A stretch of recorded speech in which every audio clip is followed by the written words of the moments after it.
নিউজিল্যান্ডের বিপক্ষে one day series 2-1 ব্যবধানে জেতার পুরস্কার হাতে হাতেই পেলেন বাংলাদেশের ক্রিকেটাররা। ওয়ানডে বোলারদের র্যাঙ্কিংয়ে বড় উন্নতি করেছেন শরীফুল ইসলাম, মোস্তাফিজুর রহমান এবং নাহিদ রানা। সিরিজ জুড়ে দুর্দান্ত পারফরম্যান্সের র্যাঙ্কিংয়েও প্রভাব পড়েছে তাদের। সবচেয়ে বড় লাফ দিয়েছেন ওয়ানডে সিরিজের সেরা খেলোয়াড় নাহিদ রানা। 16 ধাপ এগিয়ে তিনি উঠে এসেছেন 48তম স্থানে। বাঁহাতি পেসার শরীফুল ইসলাম 11 ধাপ এগিয়ে এখন 28 নম্বর ওয়ানডে বোলার। আর 14 ধাপের বড় লাফ দিয়ে 41তম স্থানে উঠে এসেছেন মুস্তাফিজুর রহমান। র্যাঙ্কিংয়েও পিছিয়ে নেই টাইগাররা। নাজমুল হোসেন শান্ত 11 ধাপ এগিয়ে 32তম স্থানে উঠে এসেছেন।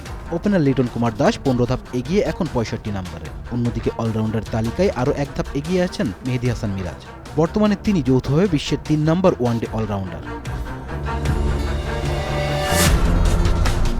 নিউজিল্যান্ডের বিপক্ষে চলতি টি-20 সিরিজের প্রথম ম্যাচের পারফরম্যান্সের ওপর ভিত্তি করে টি-20 র্যাঙ্কিংয়েও উন্নতি হয়েছে টাইগারদের। প্রথম ম্যাচে ম্যাচজয়ী হাফ সেঞ্চুরি করা তাওহিদ হৃদয় 9 ধাপ এগিয়ে 39তম স্থানে উঠে এসেছেন। তার সতীর্থ পারভেজ হোসেন ইমন 3 ধাপ এগিয়ে এখন যৌথভাবে 40 নম্বরে।